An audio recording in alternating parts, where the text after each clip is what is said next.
जय श्रीराम। मी प्रथम शास्त्रीजींचे आभार मानतो।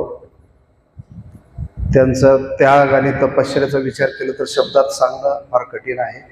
तर आपण किमान मला इथं आल्यानंतर थोडं शुगरचा त्रास होता, थोडं थायरॉइड होतं, तर या दोन्ही गोष्टी कंट्रोल झालेत। शुगर इथं आल्याबरोबर तपासलं तर 135 निघालं आणि परत काल शेवटच्या दिवशी फक्त 95 शुगर निघाली।